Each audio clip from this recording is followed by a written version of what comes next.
Olá, boa noite. Estamos aqui da Igreja de Interlagos. Eu sou o pastor Hélio Pilvezan Filho. Hoje é dia 28/9 de 2025, agora são 18h34. Estamos aqui no Culto da Família, que ocorre todo domingo às 18 horas. Então você pode participar conosco se você quiser, tá bom? Nós temos o site www.igrejadeinterlagos.com.br. Lá você vai encontrar os nossos horários de culto e tem um botão lá onde você pode clicar que é ao vivo e aí você vai cair nessa sala aqui, ok? Todos os nossos cultos são gravados, né? E disponibilizados no canal do YouTube Igreja de Interlagos. Estamos também no Instagram, no Facebook. Se você tiver perguntas e quiser conversar comigo, você vai encontrar lá na página da igreja também um jeitinho de falar com a gente.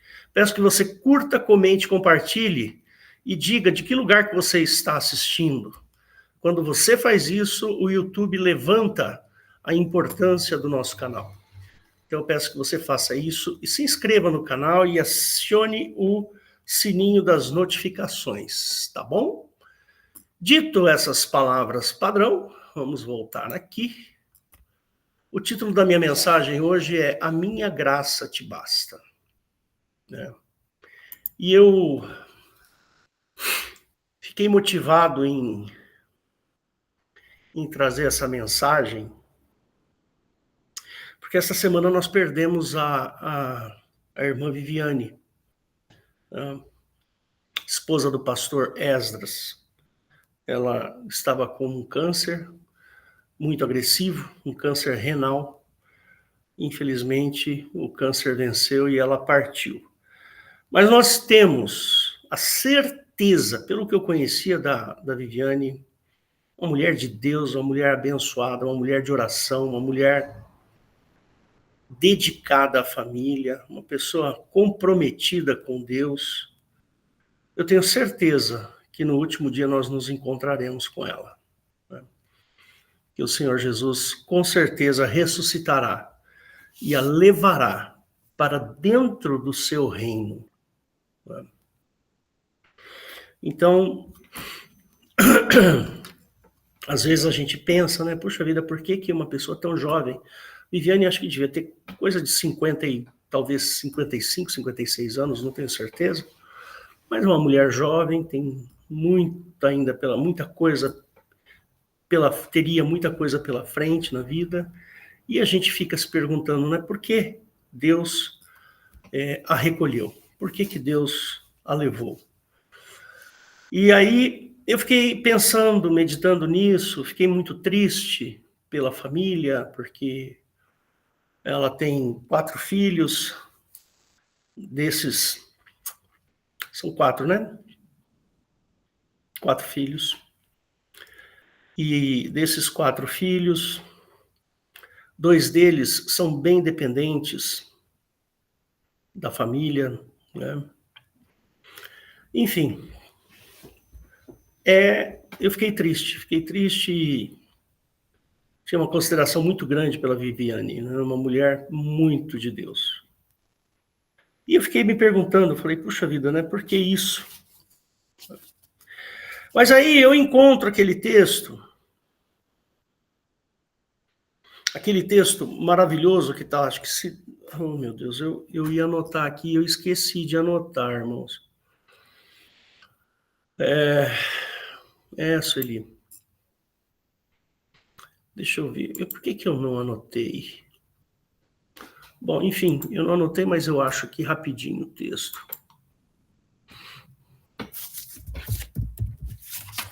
Acho que é Colossenses.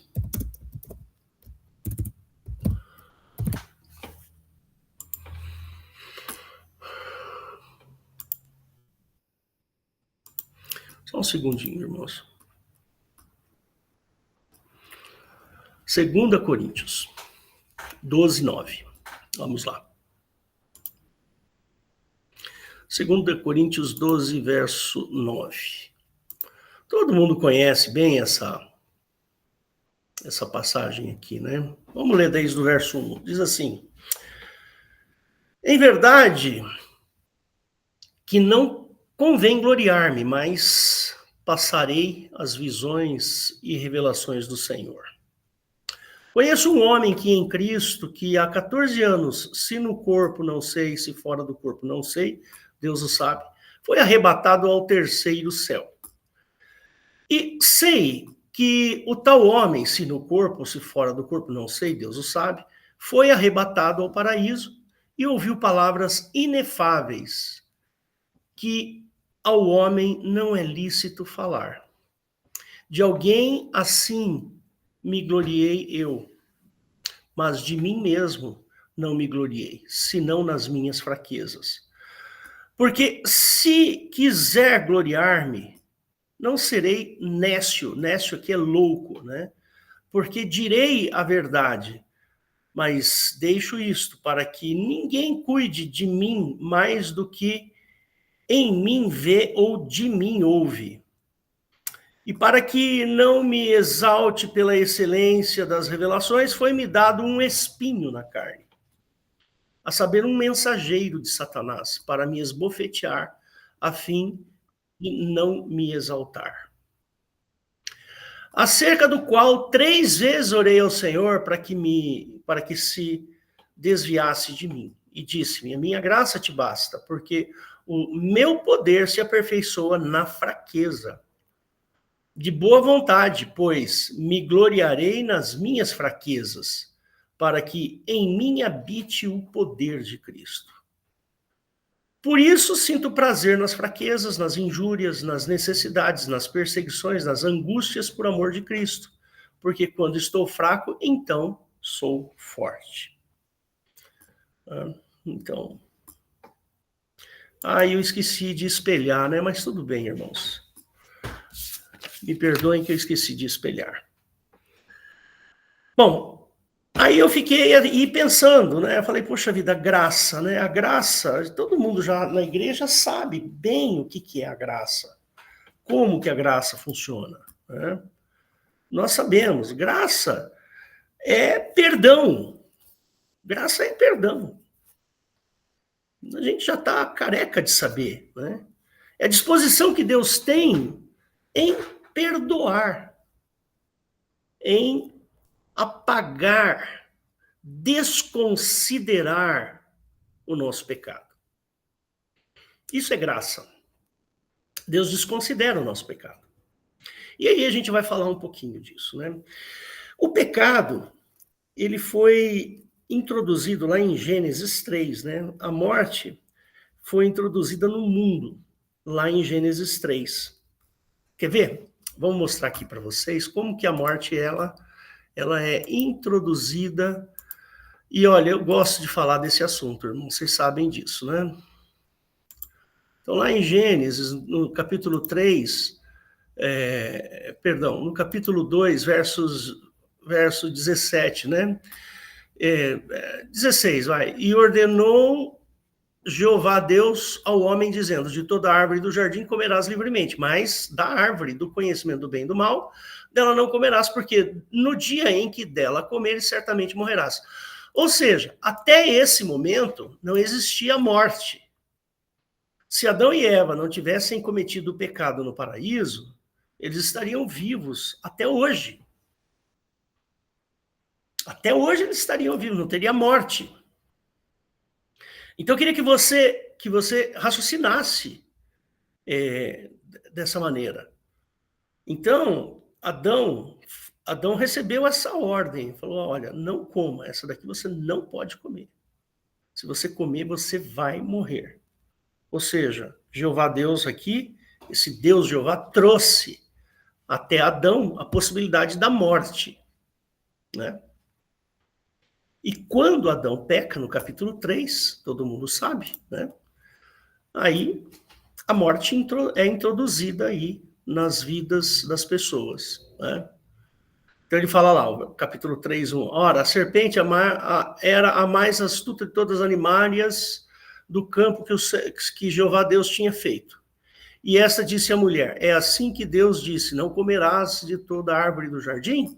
E disse a mulher à serpente, do fruto das árvores do jardim comeremos, mas do fruto da árvore que está no meio do jardim, disse Deus, não comereis dela, nem nele tocareis, para que não morrais. Então a serpente diz, certamente não morrereis, porque Deus sabe que no dia em que dele comerdes, se abrirão os vossos olhos e sereis como Deus, sabendo o bem e o mal. E aí viu a mulher, né, que a árvore era boa para se comer e agradável aos olhos, a árvore desejável para dar entendimento, tomou do seu fruto e comeu, e deu também a seu marido, e ele comeu com ela. E foram abertos os olhos de ambos. Está aí, você já conhece o restante. Então, nesse momento, o pecado é introduzido no mundo. É introduzido em Adão e Eva. E aí, a partir desse momento, eles começam a envelhecer. O corpo começa a se desgastar. O corpo humano começa a perder o seu vigor. É isso que o tempo faz com a gente. Nesse momento, foi dada uma sentença de morte para ele, para o homem. Então, o homem, nesse momento, recebe a sua sentença de morte. Aquela cédula que está lá em Colossenses 2,14, que a gente sempre fala, né? Vou mostrar aqui para você, Colossenses 2,14, tá muito interessante. Vamos lá. Colossenses 2,14.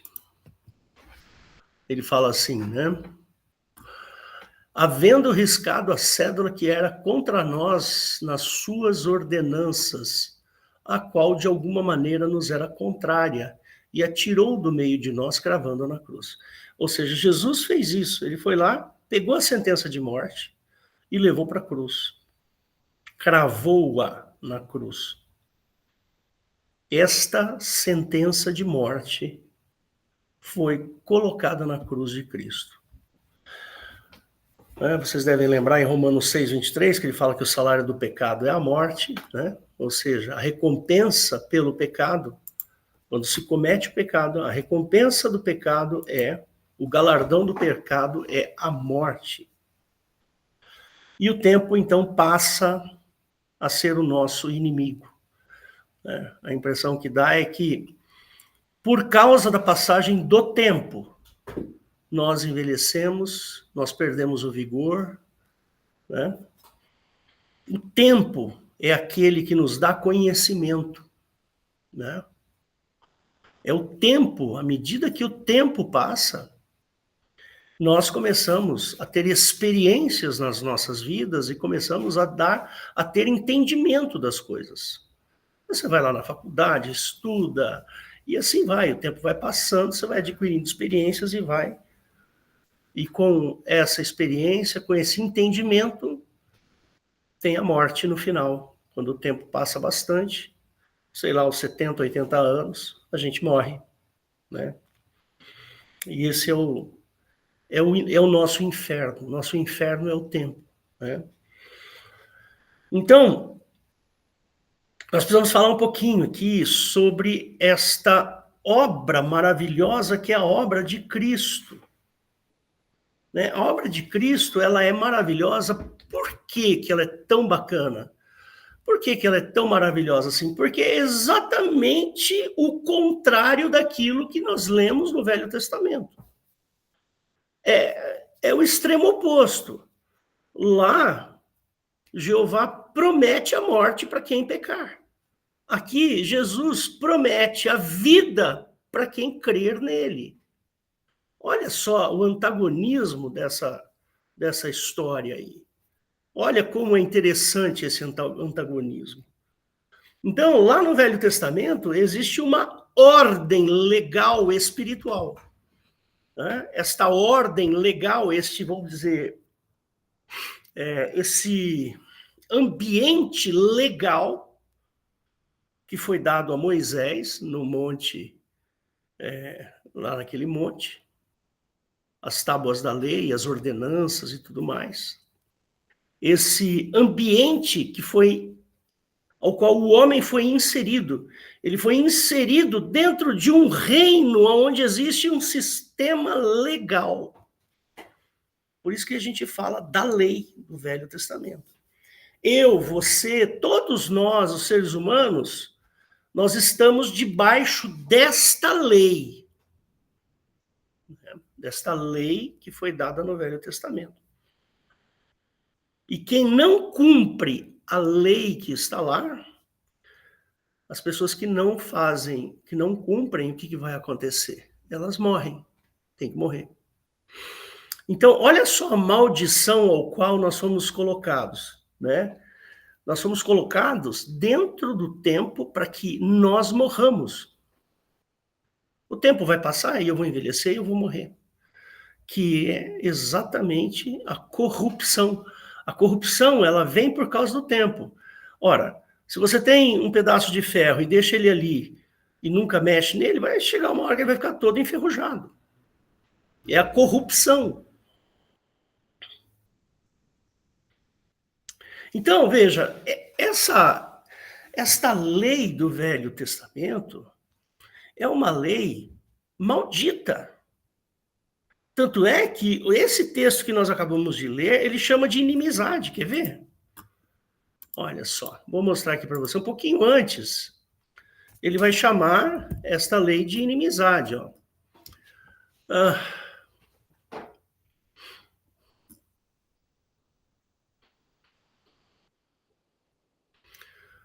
Não é Colossenses, acho que é Efésios, perdão.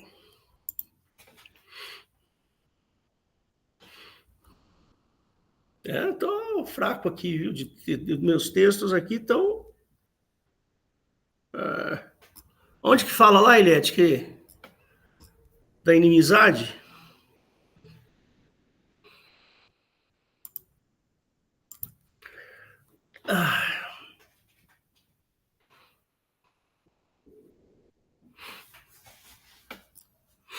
Vamos procurar aqui no eSword, tá bom, já entendi.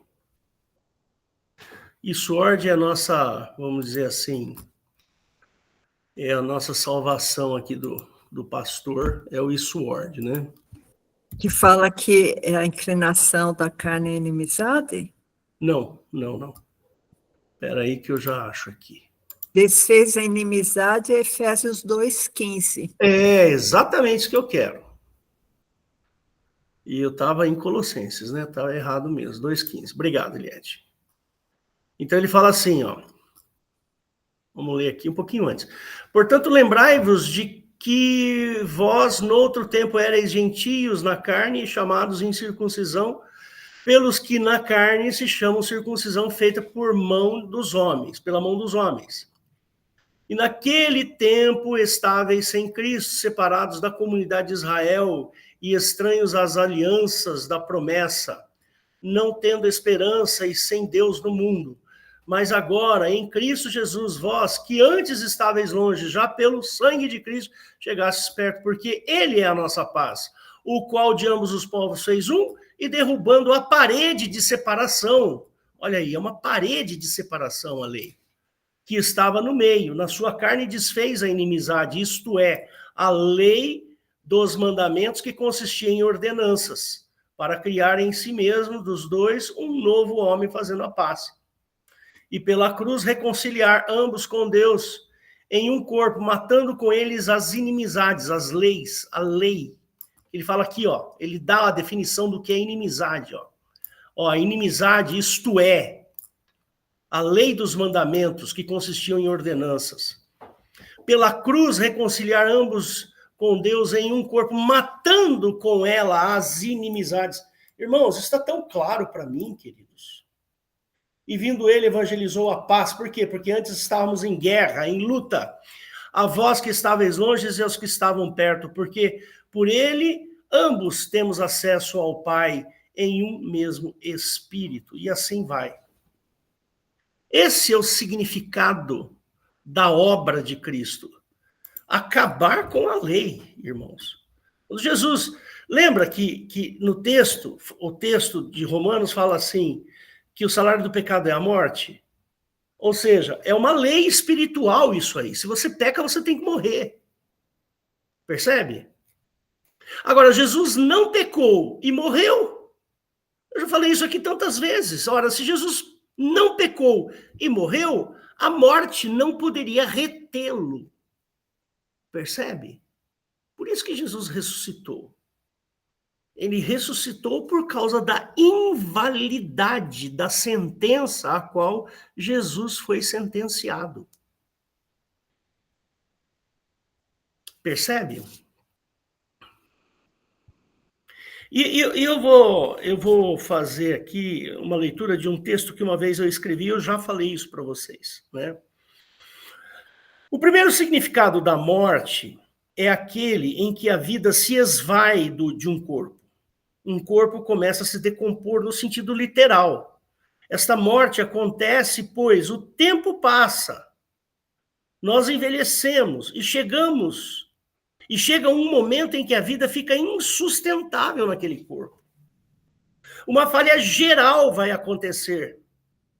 E aí surge a morte. Eu acho que é isso, né, Eliette? Você médica, você poderia até me corrigir nesse aspecto, mas é exatamente isso. A vida fica insustentável naquele corpo. A pessoa fica velha, os órgãos internos vão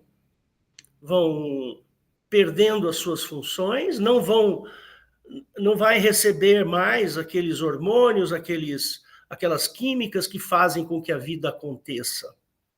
E começa a ter falhas, e falhas, e falhas. Quer ver uma falha que está bem aparente aqui na tela para você ver? É o cabelo branco, ó. Isso aqui é uma falha por causa do envelhecimento. Percebe?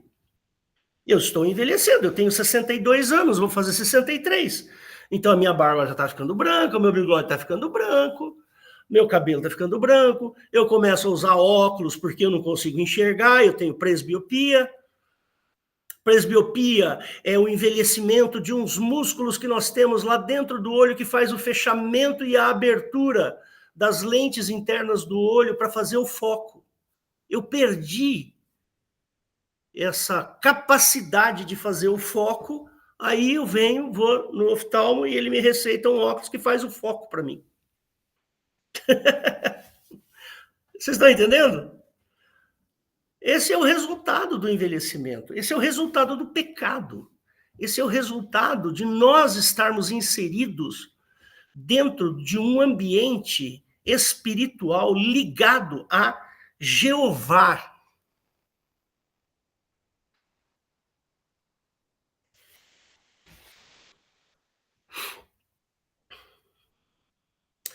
Então, a morte física, ela não tem muita importância para Jesus. Jesus não dá muito valor para a morte física. Né? Ele tanto é que chama a morte física de sono. E Jesus resolve com facilidade isso. Você quer ver lá em João 11, né, quando ele é inquirido lá pelas pessoas que Lázaro, o amigo dele, amigo querido de Jesus, morreu. Aí Jesus fala assim, Lázaro, o nosso amigo, dorme. Então eu vou lá despertá-lo do sono. Isso está em João 11:11.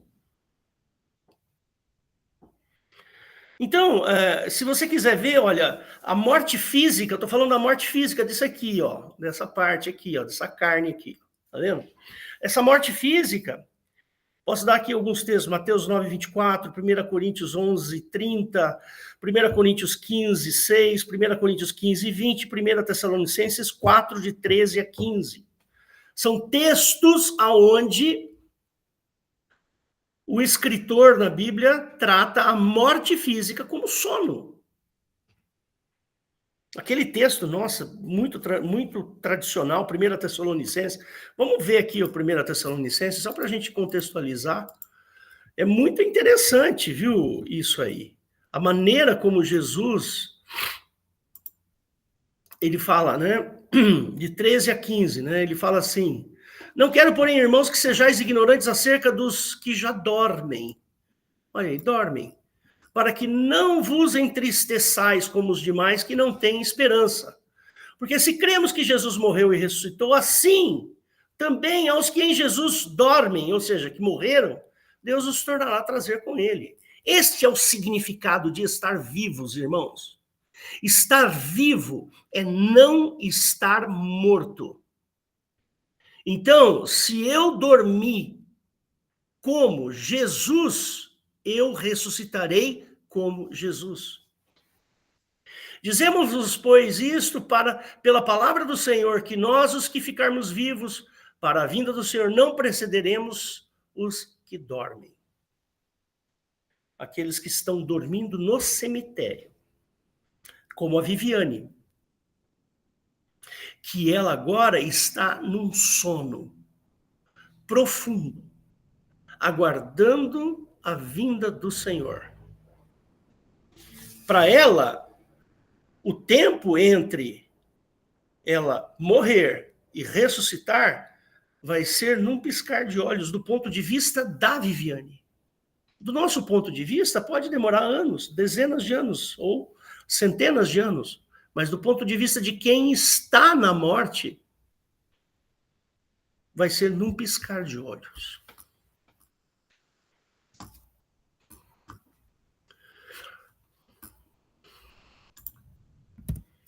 Então, queridos, deixa eu retornar aqui, peraí. Então, irmãos, essa morte física, que para nós, aqui os humanos, os terráqueos, é uma morte horrorosa. Mas para Jesus, tá dormindo? Vou lá despertar ele. Jesus foi lá e, Lázaro, vem, vamos lá. Vamos jantar, Lázaro, você está muito tempo aí, volta. Foi assim, Jesus não tem dificuldade nenhuma, zero dificuldade para ressuscitar. Esta morte, irmãos, esta morte física, 99,99% das pessoas no mundo vão passar por ela. Agora tem uma parte que não. Pode ser que a gente esteja vivo no dia que Jesus voltar e a gente não vai passar por ela. Não teremos essa experiência. O que eu particularmente gostaria muito. Porque a gente sempre associa morte com dor, né? Não tem como não associar. Bom, eu fico imaginando a Viviane com câncer renal no hospital, recebendo tratamento paliativo. Porque não tem cura. O médico tinha falado, olha, nós não vamos conseguir curá-la. Então, a gente fica imaginando, né, esse momento da nossa vida. Eu enxergo esse momento com muita tristeza, porque eu não queria passar por esta dor. Percebe? A dor de ter os seus órgãos internos falhando, eu não gostaria. Eu conto, né? O meu pai, eu já contei isso aqui várias vezes, meu pai morreu de tanto fumar, né? Ele tinha lá tromboangiite obliterante periférica, e depois ele desenvolveu, por causa dos remédios que ele tomava, desenvolveu um monte de aneurismas, alguns no cérebro, e ele teve derrames e foi perdendo a consciência. Enfim, ficou 8 meses dentro de uma cama, entrevado. Não conseguia falar, não conseguia se expressar, comer, até para respirar tinha um buraquinho aqui para respirar e tal. Foi horrível. Horrível, um negócio pavoroso. A minha mãe tinha uma doença chamada síndrome de Sjögren. Ela foi perdendo as funções renais aos poucos, aí perdeu as lágrimas, perdeu a saliva, então ela foi perdendo a vista. Minha mãe ficou cega no finalzinho da vida dela. Horrível isso. Horrível. Ninguém quer passar por isso, irmãos. Nós não queremos a morte. Nós queremos a vida. Nós queremos viver. E Jesus, graças a Deus, Jesus trata essa morte física como uma coisa simples. Mas tem uma morte, né? O segundo significado, que é a morte espiritual. Essa é, vamos dizer assim, a pior delas, né? Porque aquela morte, a segunda morte, essa é um problemão mesmo. E a obra de Jesus está todinha focada nesta morte, em resolver o problema desta morte, que é a segunda morte. Ele ressuscitou para que nós pudéssemos ter a vida eterna e não passarmos pela morte, a segunda morte. Essa segunda morte faz com que a gente passe a eternidade afastada do Pai. Ela nos coloca numa condição de sofrimento eterno. E Jesus gastou a sua vida.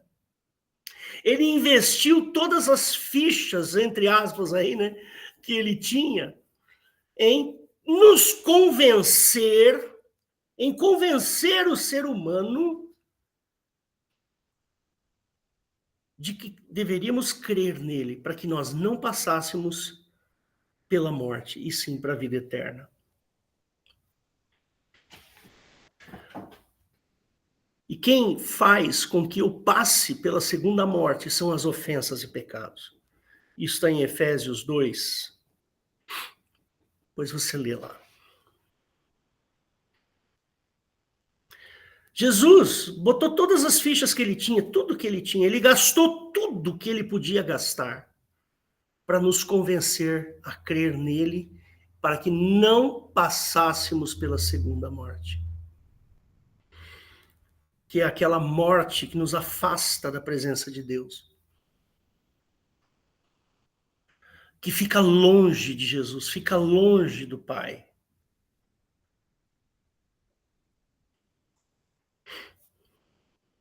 Mas eu vou dar uma dica importante aqui para você. Como que você pode ficar imune à segunda morte? Tá bom? Existe um jeito. Dá para dar um jeitinho. Não brasileiro. Jesus ele deu um mecanismo para a gente. Ele deu uma ferramenta. Eu gosto muito de marcenaria, então eu penso muito em ferramentas, né? Desculpe a brincadeira, mas Jesus nos dá uma ferramenta. Ele nos dá uma coisa que a gente pode usar para que a gente não passe pela morte eterna, pela segunda morte.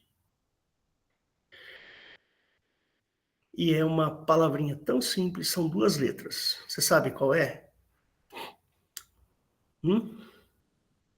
Você tem aí, pode abrir o seu microfone e me dizer qual é a palavrinha que tira você da segunda morte? Vamos ver se tá bom aí, vai. Abre o microfone e fala. Qual é, Eliette? Qual é, Valdo? Com 2 letrinhas. Fé. Uma tem acento. Fé. Fé. Essa é a dica. Fé. Para se ter fé, é necessário entender que se precisa da salvação. Então, eu vou dar a dica para você. Tenha fé no Senhor Jesus. Se você acreditar no Senhor Jesus e ter fé, isto abrirá as portas.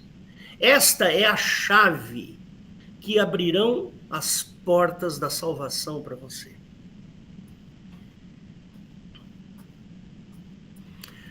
E quando isso acontecer, você vai conseguir falar assim, olha, o Senhor Jesus é o meu suficiente Salvador. A ressurreição, ela vai ocorrer, né? Porque em Jesus não há pecado. Então, a mecânica é mais ou menos a seguinte.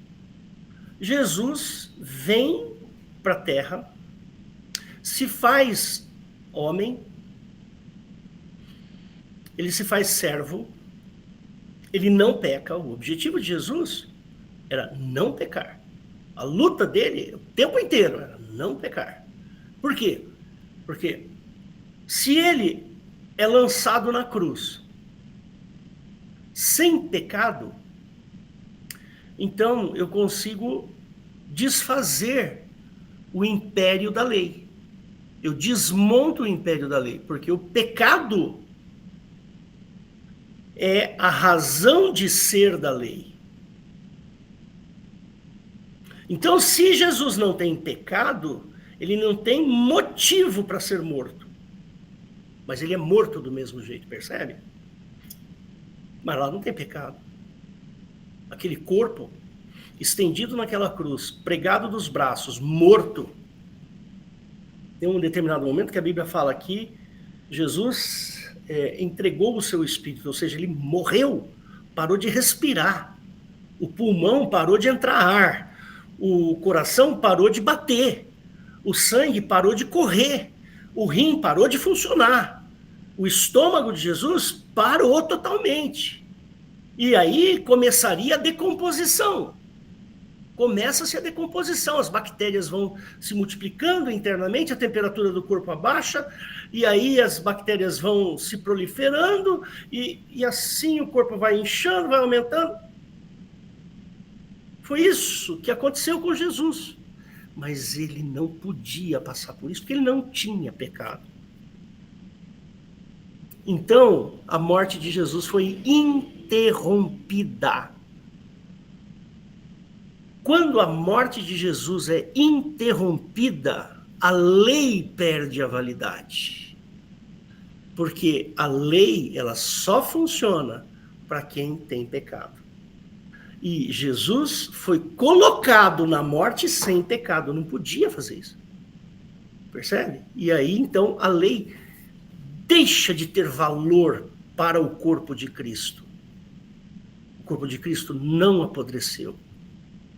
Ele não se decompôs. A morte foi interrompida. E aqueles que creem na obra de Jesus, porque agora, a partir do momento que Jesus morre e ressuscita, ele fala, agora é a minha lei que vai valer. A lei do Velho Testamento parou de valer. Parou de valer. Então, a quem crer em mim, eu vou dar o mesmo direito de ressurreição que eu tive. Essa é a jogada de Cristo. E aí, no momento em que você crê em Cristo,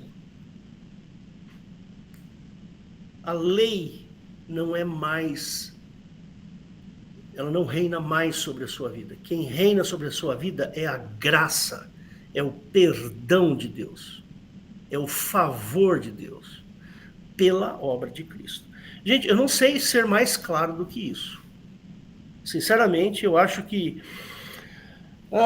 eu penso assim, eu acho que 99% da população mundial não consegue entender a obra de Cristo. Percebe? Não consegue entender, não consegue entender. Porque a alma e o espírito vão lá e não sei o quê. Irmãos, não tem o que entender. Onde estava a alma e o espírito de Jesus, não interessa onde estava. O que importa é que Jesus ressuscitou e ele recuperou a sua alma e o seu espírito, a sua inteligência e as suas emoções. E aí o corpo dele foi glorificado, foi transformado de corrupto para um corpo incorrupto. Essa é a transformação. Vocês lembram que no começo eu falei para vocês a respeito do tempo? É o tempo que estraga a nossa vida. É o tempo que passa e ele vai estragando as nossas células, vai estragando os nossos componentes aí de vida do nosso organismo. A partir do momento que Jesus ressuscita, estas coisas do tempo deixam de reinar sobre o corpo de Cristo. Por isso que a gente chama isso de corpo glorificado. Nós chamamos esse corpo glorificado, que o corpo de Jesus não está mais embaixo da passagem do tempo, como o meu corpo está. O meu corpo está embaixo da passagem do tempo. Ou seja, o tempo vai passar para o Hélio. Para Jesus o tempo não vai passar. Porque Jesus não envelhece mais. As células do corpo de Jesus não estragam mais. O coração de Jesus não pode mais parar. Percebe?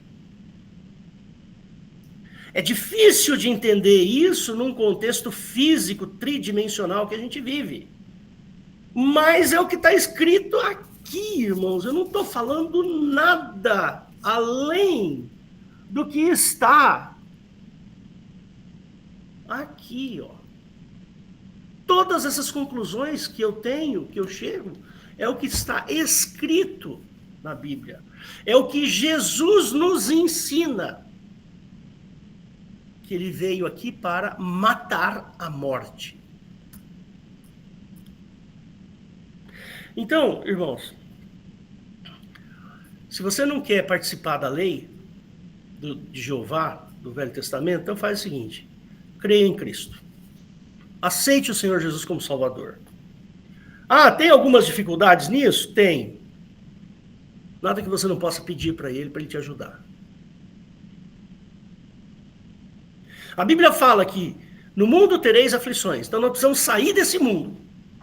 Porque esse mundo traz aflições. Inclusive para o crente. Está aí a Viviane. A aflição do Esdras. A aflição dos filhos do Esdras. Com a morte da mãe. No mundo tereis aflições. Uma hora você vai ficar desempregado, uma hora você vai ficar doente, uma hora você não vai ter dinheiro, uma hora vai acontecer isso, vai acontecer aquilo. No mundo tereis aflições. Agora, se você não quer as aflições, saia deste mundo. E para a gente sair deste mundo é pela fé no Senhor Jesus. E eu encerro por aqui. Eu espero que eu tenha sido bem claro sobre esta questão da minha graça te basta. Percebe? Não importa se você tem um câncer renal, se você tem um problema grave de saúde, não importa. A graça, o que importa é que você não morra a segunda morte. Põe isso na sua cabeça. As aflições, elas existem e estão à porta. E ela está atravessando a rua. Mas a segunda morte você não precisa passar por ela, que esse é o problemão de Jesus. O problemaço de Cristo é a segunda morte. Ele foi lá naquela cruz, ele subiu lá para resolver esse problemão, que é a segunda morte. Porque se você morrer pela primeira morte, quando Jesus voltar, você vai ressuscitar e acabou o problema. Só que você vai ressuscitar numa condição tão interessante, porque você não vai ter fome, você não vai ter sede, você não vai ter doença, percebe? Vai ser tudo diferente. Agora, a primeira morte para Jesus é fácil, para Deus é fácil. Ele faz assim, ó, pum, você ressuscita. Agora, a segunda morte não, depende da sua fé. Amém? Fecha seus olhos que eu vou orar. Jesus querido, obrigado por essa mensagem, obrigado por essa palavra, Senhor, porque sabemos, Deus, o quanto o Senhor se preocupa conosco. O quanto o Senhor deseja que todos nós venhamos ao conhecimento da verdade. Então, Deus, peço que o Senhor abençoe as pessoas que assistirão essa mensagem lá no YouTube. Peço, Deus, que o Senhor atinja os seus corações e eles se convertam por causa da tua mensagem, a mensagem da cruz. Obrigado, Deus. Eu te agradeço no nome santo e soberano de Jesus. Amém.